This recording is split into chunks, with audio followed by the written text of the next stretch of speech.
باپ مر جائے تو ماں کا نکاح بڑے بیٹے سے کیا جاتا ہے. عیسائی مذہب کے اندر پوری انجیل حضرت مریم کے معاملے میں خاموش ہے.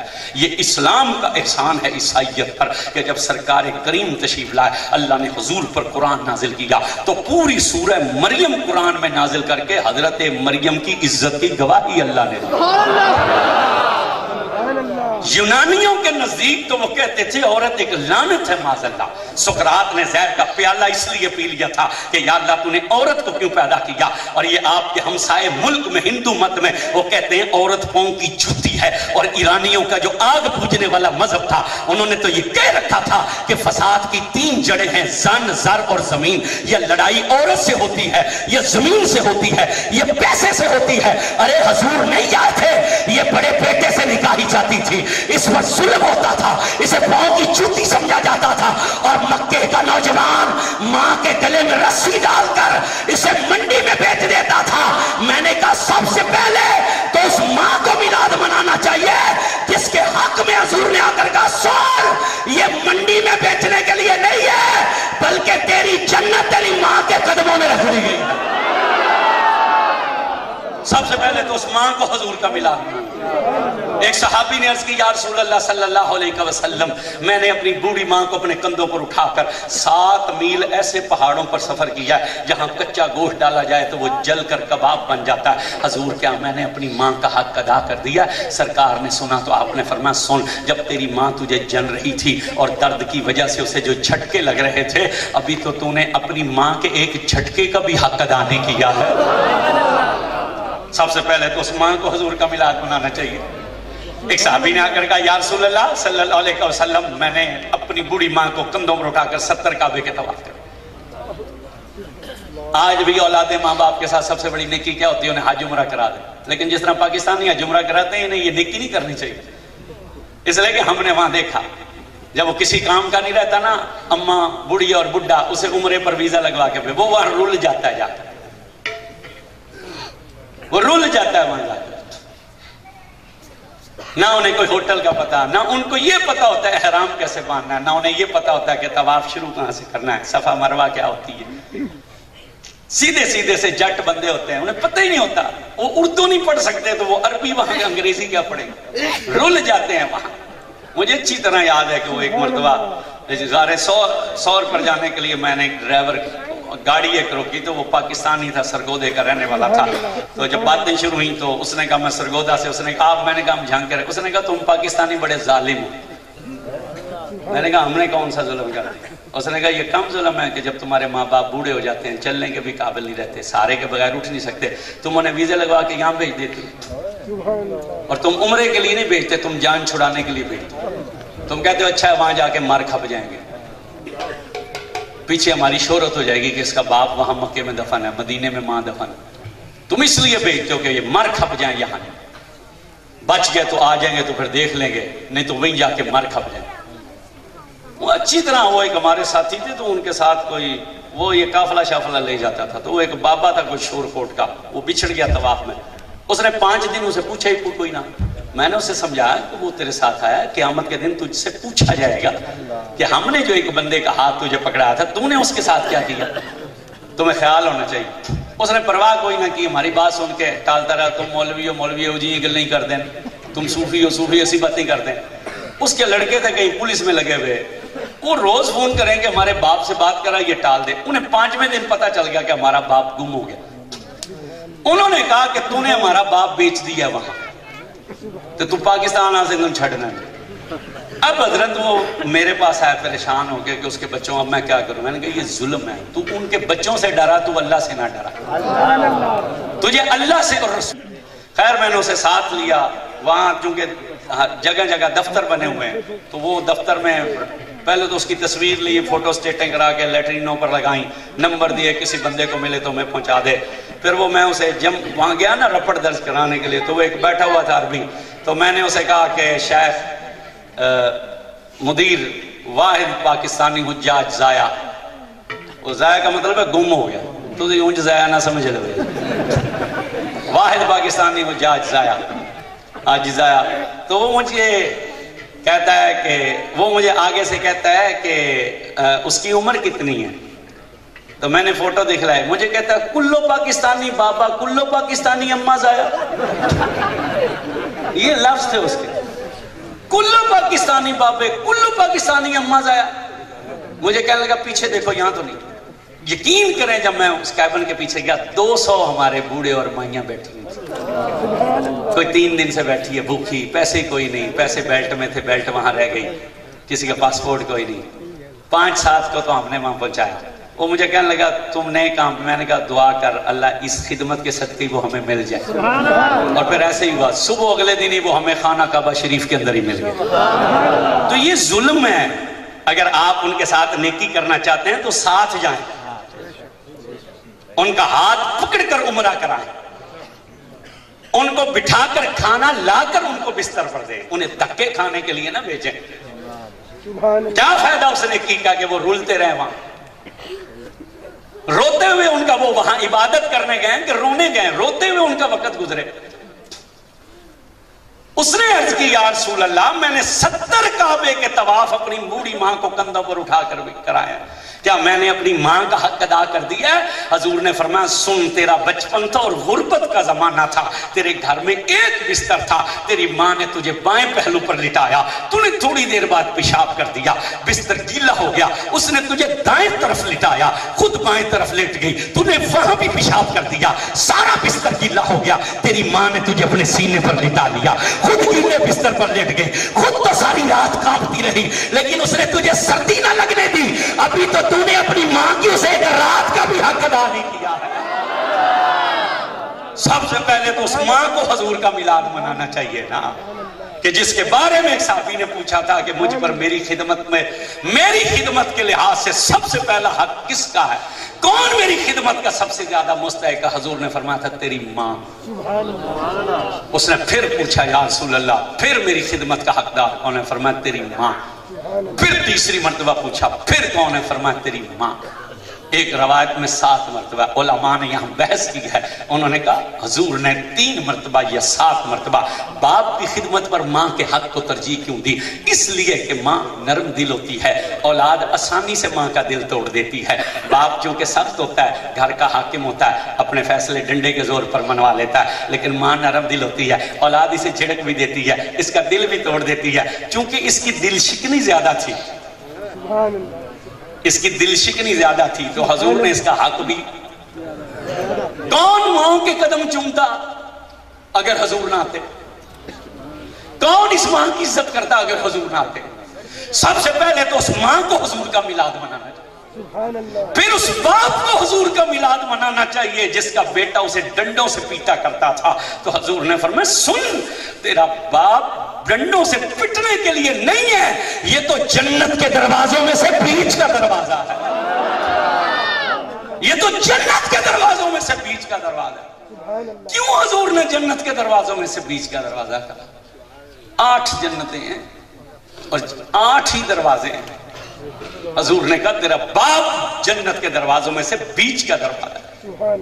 آپ نے شادی کا پنڈال دیکھا ہوگا، شادی کے پنڈال کے 2 دروازے ہوتے ہیں، ایک چور دروازہ ہوتا ہے، ایک صدر دروازہ ہوتا ہے۔ دلہا کو چور دروازے سے نہیں لایا جاتا، چور دروازہ کھانے کے لیے ہوتا ہے کہ لوگ اپنی باتوں میں لگے رہیں، چور دروازے سے خاموشی سے کھانا لا کر لگا دیا۔ دلہا کو صدر دروازے سے لاتا، پوری محفل کی نگاہیں صدر دروازے کی طرف ہوتی ہیں، کیوں؟ وہ اس دن کا مہمان خصوصی ہوتا ہے، جتنا بڑے سے بڑا مہمان آ جائے اسے کھانا نہیں دیا جاتا، اسے کہا جاتا ہے آپ بیٹھیں پانی پئیں، آپ نے جانا ہے تو آپ جا سکتے ہیں، لیکن کھانا نکاح کے بعد کھلے گا، دلہا آئے گا، نکاح ہوگا تو پھر کھانا دے گا۔ پوری محفل پلٹ پلٹ کر دروازے کی طرف دیکھ رہی ہوتی ہے، کس لیے؟ انہیں پتا ہے کہ دلہا آئے گا، نکاح ہوگا، کھانا ملے گا تو جان چھٹے گی۔ حضور نے فرمایا سن، تیرا باپ جنت کے دروازوں میں سے بیچ کا دروازہ ہے۔ مطلب کیا تھا؟ اپنے باپ کی خدمت کر، اسے راضی کر، تاکہ کل قیامت کے دن جب جنت میں داخل کیا جائے تو چھوٹے دروازے سے نہیں، سب سے بڑے دروازے سے داخل کیا جائے، تاکہ اہل جنت کو پتا چلے صرف نمازیں پڑھ کر جنتی نہیں ہوا، باپ کو راضی کر کے جنتی ہوا۔ اور آج ہماری حالت کیا ہے؟ 4 بندے ہمارے دروازے پر آ جائیں نا، اور ہمارا بوڑھا باپ بات کرنے لگے، ہم کہتے ہیں ابا چپ کر، پہلے بندیاں نو گل کر لیں۔ تو نے باپ کو بندہ ہی نہ سمجھا۔ آج کسی کا پیر گھر آ جائے تو بیٹا جوان بوڑھے باپ کو دھکا دیتا، کہتا پرا ہو جا مرشد آ گیا، لعنت ہے تیری زندگی۔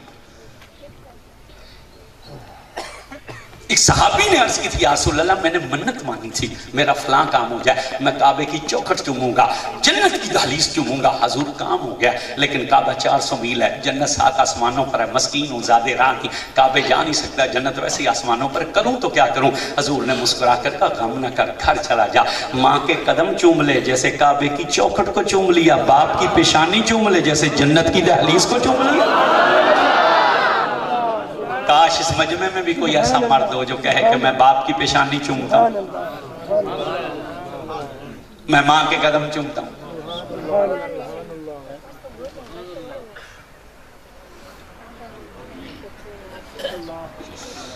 حضور نے فرمایا ماں کے قدم چوم گیا تو نے کعبے کی چوکھٹ کو چوم لیا، باپ کی پیشانی چوم گیا تو نے جنت کی دہلیز میں۔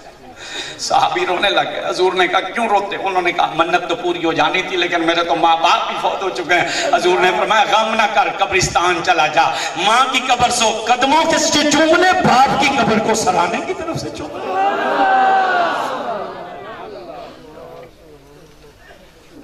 سب سے پہلے تو اس ماں اور باپ کو حضور کا میلاد منانا چاہیے جن پر احسان ہے مدینے والے، پھر اس بیٹی کو حضور کا میلاد منانا چاہیے جو حضور کے آنے سے پہلے زندہ دفن کر دی جاتی تھی۔ یہ آج ٹی وی کے شو میں بیٹھ کر کہتی ہے نا میرا جسم میری مرضی، میرے رسول نہ آتے تو تجھے لگ پتا جاتا کہ تیری اوقات کیا ہے۔ زندہ دفن کر دی جاتی تھی۔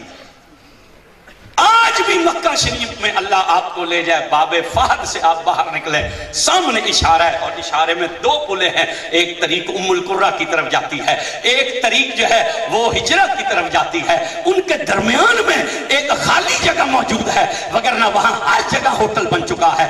پوچھو ان لوگوں سے یہ جگہ کون سی ہے، وہ تمہیں بتلائیں گے یہ وہ جگہ ہے جہاں مکے کے کافر اپنی بیٹیاں زندہ دفن کر دیا کرتے تھے۔ اس بیٹی کو میلاد منانا چاہیے جو حضور کے آنے سے پہلے زندہ دفن کر دی جاتی تھی۔ سرکار کے ہاں سب سے پہلے بیٹی پیدا ہوئی حضرت زینب سلام اللہ علیہ۔ نبی پاک کو خبر ملی حضور گھر تشریف، حضرت ختیجہ زارو قطار رونے لگ گئی۔ خادمہ نے کہا بی بی سے سیدہ کیوں روتی ہو؟ انہوں نے کہا حضور بھی تو مکے کے مرد ہیں، غیرت کھائیں گے کہ میرے گھر میں بیٹی کا وجود ہے، اٹھائیں گے اسے لے جا کر دفن کر دیں گے۔ سرکار اندر داخل ہوئے، روتے ہوئے حضرت ختیجہ کو دیکھا، فرمایا ختیجہ روتی کیوں ہو؟ انہوں نے کہا اس ڈر سے کہ آپ اسے لے جا کر دفن کریں گے۔ حضور نے فرمایا نہیں، میری بیٹی مجھے دی۔ حضور نے اپنی بیٹی کو اٹھا، نبی پاک کعبہ شریف میں تشریف لائے، حضور نے کعبے کا طواف کیا، پورے مکہ کے سردار اکٹھے تھے کہ ہم دیکھتے ہیں کہ محمد کیا کرتے ہیں۔ جب طواف مکمل ہو حضور نے اپنی بیٹی کو یوں ہاتھوں پر بلند کیا اور بلند کر کے کہا او مکے والو میرے گھر میں اللہ کی رحمت آ گئی۔ آج ہمارا سلوک کیا ہے؟ آج دوسری بیٹی ہو جائے نا تو خاوند بیوی سے کہتا ہے اگر اب کی مرتبہ بیٹی ہوئی تو میں تجھے طلاق دے دوں۔ بیٹیاں کون دیتا ہے؟ ہر بندہ بولے۔ بیٹے کون دیتا ہے؟ گونگا جو بندہ چپ رہے جس کے منہ میں زبان ہے اللہ کا زور سے نام لے۔ بیٹے کون دیتا ہے؟ بیٹیاں کون دیتا ہے؟ دونوں کون دیتا ہے؟ دونوں میں قرآن میں خود کہا اللہ ہے جو بیٹیاں دیتا ہے، وہی اللہ ہے جو بیٹے دیتا ہے، وہی اللہ جو دونوں دیتا ہے اور وہی ہے جو نہیں دیتا۔ تو جو بندہ بیوی سے یہ کہتا ہے کہ اگر اب کی مرتبہ بیٹی ہوئی تو میں تجھے طلاق دے دوں گا، اس نے اللہ کو رب مانا کہ بیوی کو رب مانا؟ اس کا مطلب ہے اس کا عقیدہ یہ ہے کہ یہ بیوی اپنی مرضی سے بیٹیاں پیدا کر رہی ہے، اس کی مرضی ہے کہ بیٹیاں پیدا ہوں، تو اس نے اللہ کو رب مانا کہ بیوی کو مانا؟ بولو مشرک ہوا کہ نہ ہوا؟ دین سے فارغ ہوا کہ نہ ہوا؟ وہ طلاق کیا دے گا؟ ایسے شخص کا تو نکاح ہی قائم نہیں رہتا۔ یہ قبلہ مفتی صاحب بیٹھے ہیں، جس شخص کا یہ تصور ہو کہ میری بیوی اپنی مرضی سے بیٹیاں چل رہی اور یہ بیٹا نہیں پیدا کر رہی، اس کا تو نکاح ہی ختم ہے۔ آپ نے یہ حدیث سنی ہوگی یقیناً کہ جب سیدہ زہرا پاک تشریف لاتی تھی تو حضور اٹھ کر کھڑے ہو جاتے تھے، لیکن سنیے صرف کھڑے نہیں ہوتے تھے۔ حضرت عائشہ صدیقہ رضی اللہ تعالی عنہا فرماتی ہیں کہ جب زہرا آتی تھی فرماتی سیدہ ملنے آئیں، جیسے ہی انہوں نے گھر کا پردہ اٹھایا نا، نبی پاک کی نگاہ فاطمہ پر پڑی، حضور اٹھ کر کھڑے ہو گئے۔ حضرت عائشہ فرماتی صرف کھڑے نہیں ہوئے، حضور چل کر دروازے پر گئے، جا کر اپنی بیٹی کو سینے سے لگایا، فاطمہ کا ماتھا چوما، انہوں نے حضور کے ہاتھ چومے، حضور نے یوں فاطمہ کا ہاتھ پکڑا اور پکڑ کر حضور وہاں لے کر آئے جہاں حضور تشریف فرما تھے۔ وہاں آ کر نا حضور نے اپنے کندھے سے وہ چادر اتاری جس کی رب نے قرآن میں قسم اٹھائی، یا ایھا المزمل، اے کملی اوڑھنے والے۔ حضور نے وہ چادر اتاری اور اتار کر یوں بچھائی اور بچھا کر کہا فاطمہ تجھ پر میرے ماں باپ قربان بیٹھ جا۔ سیدہ نے حضور کی چادر اٹھائی، چومی، گود میں رکھ لی۔ سیدہ عائشہ فرماتی ہیں جتنی دیر وہ بات کرتی تھی نا حضور فاطمہ کی پیشانی چومتے تھے، جتنی دیر حضور بات کرتے تھے فاطمہ رسول اللہ کے کبھی رخسار چومتی، کبھی داڑھی مبارک چومتی، کبھی ہاتھ چومتی۔ پھر انہوں نے کہا بابا مجھے اجازت ہے، حضور اٹھ کر کھڑے ہو گئے اور حضور نے وہیں سے اجازت نہیں دی، لفظ حدیث کے یہ حضور دروازے تک چھوڑنے گئے۔ توجہ کیجئے گا، یہ ایک باپ کا بیٹی سے پیار تو ہے، لیکن یاد رکھنا کہ نبی کا عمل حکمت سے خالی نہیں ہوتا۔ حضور حضرت زہرا کے لیے اٹھے ان کی شان دنیا کو دکھلانے کے لیے، لیکن نبی پاک یہاں اپنی امت کو تعلیم دے رہے تھے۔ حضور امت کو یہ سبق دے رہے تھے کہ جس بیٹی کا باپ اپنی بیٹی کے لیے اٹھ کر کھڑا ہو جائے اسے سسرال میں گالیاں کوئی نہیں دیتا۔ جس بیٹی کا باپ اپنی بیٹی کے لیے اٹھ کر کھڑا ہو جائے اسے سسرال میں گالیاں، تو جس کا باپ خود ہی اسے گالیاں دیتا ہو اس کی کون عزت کرے گا؟ میرے رسول نے فرمایا تھا جسے اللہ 3 بیٹیاں دے یا 3 بہنیں دے یا 2 بیٹیاں دے یا 2 بہنیں دے، وہ انہیں پالے پوسے جوان کرے، اچھی جگہ ان کی شادی کرے، قیامت کے دن وہ اتنا نزدیک ہوگا جتنی انگلی سنگلی کے نزدیک۔ حضور 6 لاکھ حدیثوں کا تقریباً مجموعہ ہے اس وقت روئے زمین پر، جتنی بھی کتابیں ان میں زیادہ سے زیادہ تعداد یہ بیان کی گئی 6 لاکھ حدیثوں میں صرف 2 حدیثیں ملی کہ جن کے اندر یوں حضور نے انگلی کھڑی کر کے اشارہ کیا، لیکن ان میں بھی ایک حدیث جو تھی نا اس میں یہ تھا کہ جو دنیا میں جتنا درود پڑے گا اتنا قریب کر دیا جائے گا۔ یہاں جتنا اور اتنا کے لفظ ہیں، جو جتنا زیادہ پڑے گا اتنا، لیکن یہ جو حدیث تھی نا اس میں تو فرمایا اتنا قریب ہوگا جتنی انگلی سنگلی سے قریب ہے۔ بڑا سوچا یہ حکم نمازی کے لیے نہ دیا، حضور نے یہ بشارت نمازی کو نہیں تھی کہ نمازی اتنا قریب ہوگا، حاجی کو بھی نہیں دی، زکوٰۃ دینے والے کو بھی نہ دی، سخی کو بھی نہ دی، حتیٰ کہ غازی کو بھی نہ دی، بلکہ شہید کو بھی حضور نے یہ بشارت نہیں تھی کہ شہید قیامت کے دن ہمارے اتنا قریب ہوگا جتنی انگلی ہے۔ کیوں؟ حضور جانتے تھے کہ یہ جو شہید ہے یہ تو ایک مرتبہ اپنی جان قربان کرے گا، لیکن وہ باپ جس کی بیٹیاں جوان ہو اور ان کا رشتہ ہی کوئی نہ لیتا ہو، وہ روزانہ 100 مرتبہ مرتا ہے، 100 مرتبہ جیتا ہے۔ وہ بھائی جس کی بہن کو طلاق ہو جائے وہ اس کے دروازے پر آ جائے، وہ 100 مرتبہ جیتا ہے، 100 مرتبہ مرتا ہے۔ وہ باپ جس کی بیٹی بیوہ ہو کر اس کے دروازے پر بیٹھ جائے اسے تو قبر میں بھی سکون نہیں آتا۔ حضور جانتے تھے کہ شہید تو ایک مرتبہ جان دے گا نا، یہاں تو روزانہ مرنے والی عالم ہوگا۔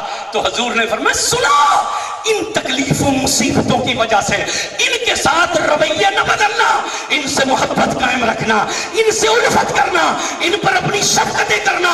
پوچھنے والے نے پوچھا تھا یا رسول اللہ بہترین صدقہ کیا ہے؟ حضور نے فرمایا جس کی بیٹی یا بہن بیوہ ہو کر یا طلاق یافتہ ہو کر اس کے دروازے پر آ جائے، اس بیٹی یا بہن پر خرچ کرنا سب سے بہترین صدقہ ہے۔ حضور جانتے تھے کہ شہید تو ایک مرتبہ جان دے گا، یہاں کو روز مرنا پڑے گا، اس لیے فرمایا رویہ نہ بدلنا، انہیں بوجھ نہ سمجھنا، اچھا سلوک کرنا۔ بدلے میں کیا ہوگا؟ اتنے قریب ہو گئے جتنی انگلی سنگلی کی۔ علماء ذرا توجہ کریں، حضور اجر بھی تو بیان کر سکتے تھے، حضور فرما دیتے اسے جنت نعیم میں گھر ملے گا۔ حضور نے مسجد بنانے والے کا حضور اجر بیان کیا کہ نہیں کیا؟ حضور نے فرمایا جو دنیا میں اللہ کا گھر بناتا ہے اللہ جنت میں اس کا گھر بنا دیتا ہے، اجر بیان کیا نا۔ حضور نے روزے دار کا